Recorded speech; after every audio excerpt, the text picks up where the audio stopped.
तो आज मैं आपको एक अनोखी रहस्यमय कहानी सुनाऊंगा। अगर आप चैनल पर नए हैं तो अभी सब्सक्राइब कर ले, क्योंकि यह मेरा दूसरा नया चैनल है। तथा कहानी पूरा देखे, अंत में एक अनोखा रहस्य छुपा है। धन्यवाद। तो सुनिए। एक गांव था जिसका नाम संतुष्ट ग्राम था। यहाँ के लोग बहुत खुश और संतुष्ट थे, क्योंकि उन्हें लगता था कि छोटी ही उनके पास जो कुछ है वह पर्याप्त है।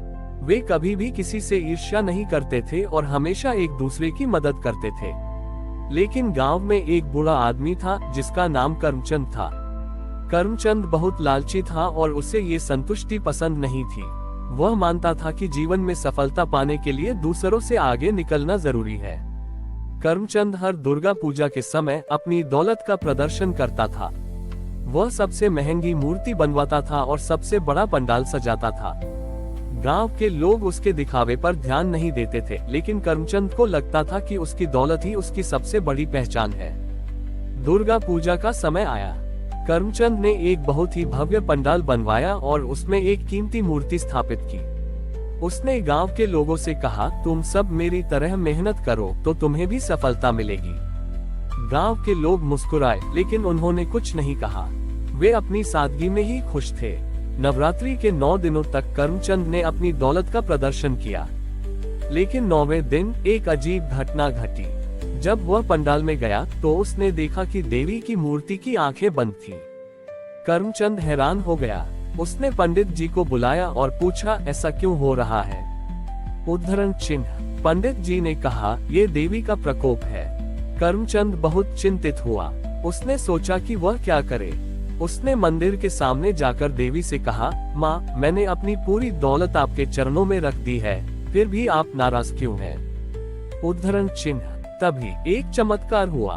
पंडाल में रखी घंटी अपने आप बजने लगी। घंटी की आवाज सुनकर करमचंद को एक आवाज सुनाई दी, मैं तुम्हारे धन से नहीं बल्कि तुम्हारे अहंकार से नाराज हूँ। करमचंद ने कहा, तो मैं क्या करूँ? उद्धरण चिन्ह। आवाज ने कहा, जब तक तुम अपने अहंकार को नहीं छोड़ोगे तब तक मेरी आंखें नहीं खुलेंगी। करमचंद ने अपनी गलती मानी और अगले ही पल उसने अपने पंडाल को तोड़ दिया। उसने अपनी सारी दौलत गांव के गरीबों में बांट दी। उसने अपनी सारी शान शौकत छोड़कर गांव के लोगों के साथ बैठकर सादगी से पूजा की। जैसे ही उसने ऐसा किया, देवी की आंखें खुल गईं। उनकी आंखों में एक ऐसी शांति थी जो किसी भी धन से नहीं खरीदी जा सकती थी। उस साल की दुर्गा पूजा ने गांव के लोगों को ये सिखाया कि सच्ची भक्ति का मतलब सिर्फ पूजा पाठ करना नहीं, बल्कि अपने अहंकार को छोड़कर दूसरों के साथ शांति और प्रेम से रहना है। और माँ की सबसे बड़ी कृपा तभी मिलती है जब हम अपने दिखावे को छोड़कर सच्चे दिल से दूसरों की मदद करते हैं। करमचंद के अहंकार को छोड़ने और उसकी दौलत को गाँव में बांटने से संतुष्ट ग्राम की संतुष्टि और भी बढ़ गई थी। अब यहाँ कोई अमीर या गरीब नहीं था, बल्कि सब बराबर थे। हर किसी के पास पर्याप्त था और इस एहसास ने गाँव में एक नई तरह की खुशी ला दी थी। अगले साल की दुर्गा पूजा आने वाली थी।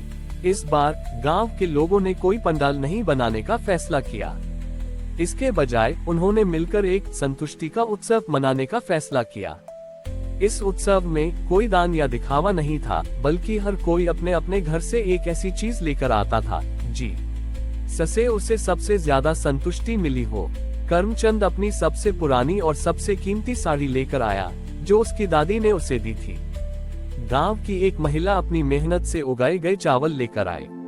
एक बच्चा अपनी सबसे अच्छी ड्राइंग लेकर आया, जो उसने अपनी माँ के लिए बनाई थी। हर किसी ने अपनी अपनी संतुष्टि को दूसरों के साथ बांटा। नवरात्रि के 9 दिनों तक गांव में कोई पूजा पाठ नहीं हुआ। इसके बजाय हर कोई एक दूसरे की कहानियां सुनता था कि कैसे उन्हें अपनी मेहनत और त्याग से संतुष्टि मिली। करमचंद ने अपनी कहानी सुनाई कि कैसे वह अपनी दौलत से खुश नहीं था, लेकिन जब उसने अपनी दौलत दूसरों को दी तो उसे सच्ची खुशी मिली। 9वें दिन जब यह उत्सव समाप्त हुआ तो गांव के मुखिया ने कहा, आज हमें एहसास हुआ कि माँ दुर्गा की पूजा किसी भव्य पंडाल या मूर्ति में नहीं, बल्कि हमारे दिलों की संतुष्टि में होती है।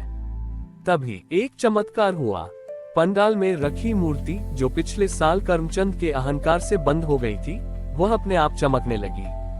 उसकी आंखों में एक ऐसी शांति थी जो किसी भी दिखावे से नहीं आ सकती थी। उस साल की दुर्गा पूजा ने गांव के लोगों को ये सिखाया कि सच्ची भक्ति का मतलब सिर्फ पूजा पाठ करना नहीं, बल्कि अपने जीवन से संतुष्ट होना है। और माँ की सबसे बड़ी कृपा तभी मिलती है जब हम अपने अहंकार को छोड़कर दूसरों के साथ खुशी और प्रेम से रहते हैं। संतुष्टि का उत्सव अब गांव की एक वार्षिक परंपरा बन गई थी। लोग हर साल इस उत्सव में भाग लेते और अपनी संतुष्टि की कहानियां एक दूसरे के साथ बांटते थे।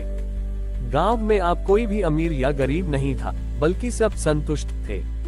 एक दिन गांव में एक बहुत बड़ा रिसर्च आया। वह संतुष्ट ग्राम की कहानी सुनकर हैरान था और यहाँ के लोगों से मिलना चाहता था। उसने देखा कि यहाँ कोई भी दौलत का पीछा नहीं कर रहा था, बल्कि हर कोई अपनी सादगी और संतुष्टि में खुश था। नवरात्रि का समय आया। रिसर्चर ने देखा कि गांव में कोई पंडाल नहीं लगा था। इसके बजाय हर घर में एक छोटा सा दिया जल रहा था और हर कोई अपने परिवार के साथ समय बिता रहा था। कोई भी दिखावा नहीं था, कोई भी होड़ नहीं थी। 9वें दिन जब संतुष्टि का उत्सव मनाया गया तो रिसर्चर ने देखा कि करमचंद अपनी दादी की साड़ी लेकर आया और उसे सबसे गरीब महिला को दी। एक बच्चा अपनी सबसे अच्छी ड्राइंग लेकर आया और उसे अपने दोस्त को दी। हर कोई अपनी संतुष्टि को दूसरों के साथ बांट रहा था। रिसर्चर ने करमचंद से पूछा, आपने ये सब क्यों किया? क्या आपको अपनी दौलत का पछतावा नहीं है? करमचंद ने मुस्कुराते हुए कहा, मुझे पछतावा नहीं, बल्कि गर्व है। मेरी दौलत ने मुझे कुछ नहीं दिया, लेकिन मेरी संतुष्टि ने मुझे सब कुछ दे दिया है। रिसर्चर ने ये सब देखकर अपनी किताब में लिखा, आज मैंने एक ऐसे गांव को देखा है जहां के लोग सबसे अमीर हैं, क्योंकि उन्होंने संतुष्टि को अपना सबसे बड़ा धन बना लिया है।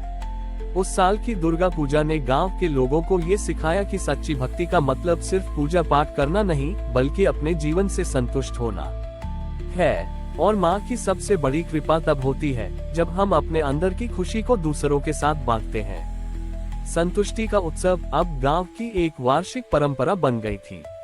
लोग हर साल इस उत्सव में भाग लेते और अपनी संतुष्टि की कहानियां एक दूसरे के साथ बांटते थे। गांव में अब कोई भी अमीर या गरीब नहीं था, बल्कि सब संतुष्ट थे। एक दिन गांव में एक बहुत बड़ा रिसर्च आया। वह संतुष्ट ग्राम की कहानी सुनकर हैरान था और यहाँ के लोगों से मिलना चाहता था। उसने देखा कि यहाँ कोई भी दौलत का पीछा नहीं कर रहा था, बल्कि हर कोई अपनी सादगी और संतुष्टि में खुश था। नवरात्रि का समय आया। रिसर्चर ने देखा कि गांव में कोई पंडाल नहीं लगा था। इसके बजाय हर घर में एक छोटा सा दिया जल रहा था और हर कोई अपने परिवार के साथ समय बिता रहा था। कोई भी दिखावा नहीं था, कोई भी होड़ नहीं थी। 9वें दिन जब संतुष्टि का उत्सव मनाया गया तो रिसर्चर ने देखा कि करमचंद अपनी दादी की साड़ी लेकर आया और उसे सबसे गरीब महिला को दी। एक बच्चा अपनी सबसे अच्छी ड्राइंग लेकर आया और उसे अपने दोस्त को दी। हर कोई अपनी संतुष्टि को दूसरों के साथ बांट रहा था। रिसर्चर ने करमचंद से पूछा, आपने ये सब क्यों किया? क्या आपको अपनी दौलत का पछतावा नहीं है? करमचंद ने मुस्कुराते हुए कहा, मुझे पछतावा नहीं, बल्कि गर्व है। मेरी दौलत ने मुझे कुछ नहीं दिया, लेकिन मेरी संतुष्टि ने मुझे सब कुछ दे दिया है। रिसर्चर ने ये सब देखकर अपनी किताब में लिखा, आज मैंने एक ऐसे गांव को देखा है जहां के लोग सबसे अमीर हैं, क्योंकि उन्होंने संतुष्टि को अपना सबसे बड़ा धन बना लिया है। उस साल की दुर्गा पूजा ने गांव के लोगों को ये सिखाया कि सच्ची भक्ति का मतलब सिर्फ पूजा पाठ करना नहीं, बल्कि अपने जीवन से संतुष्ट होना है। और माँ की सबसे बड़ी कृपा तब होती है जब हम अपने अंदर की खुशी को दूसरों के साथ बांटते हैं। हमारी और भी आध्यात्मिक एवं अनोखी कहानियां देखने के लिए हमारे चैनल पर जाएं तथा धार्मिक एवं पौराणिक अनोखी कहानियां हमारे चैनल पर है। कृपया जाके देखें तथा हमारे चैनल को सब्सक्राइब करके रखें और वीडियो लाइक जरूर करें। धन्यवाद।